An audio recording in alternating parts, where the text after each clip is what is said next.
Okay, good morning students. This is the first of a series of videos I'm going to do with you on rendering for project 3.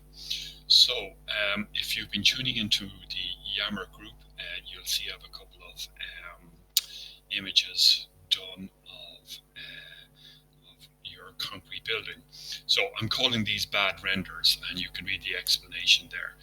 And the reason that I don't like this one in particular is that it is floating in space. Okay, it's got no grounding or no topology there. So for good renderings, you're going to need a topology. Now, whether you need this for TDS or not, I'm not quite sure, but certainly for good renderings, you need that. The way I like to create my topo surface, if it's just going to be for an individual building like this, is I'll go into annotate and into detail line, thin lines, and use the rectangle tool. I'll just pull out a rectangle like so. Okay.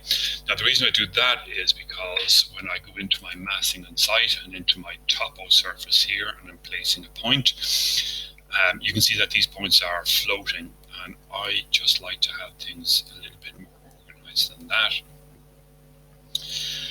Okay, and there is the beginnings of my topo surface. Now, important here, and what I should have done was I put these in at a minus 150. See that?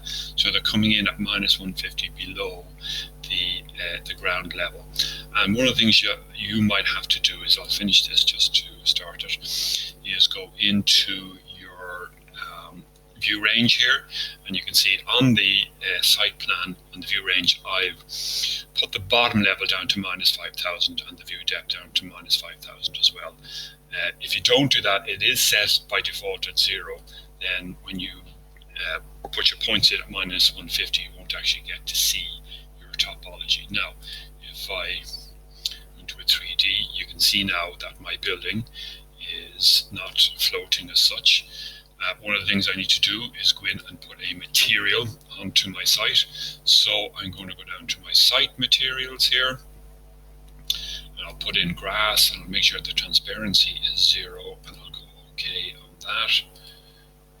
And now we're getting something to start with anyway, in terms of not having the building floating in space. Now, I'll do a second video to continue on with this one here, and notice that what I need to do is put in a sub-region for the car parking, and I need to put in a building pad to take out this area here of the ramp down. So I'll do that now in the second video.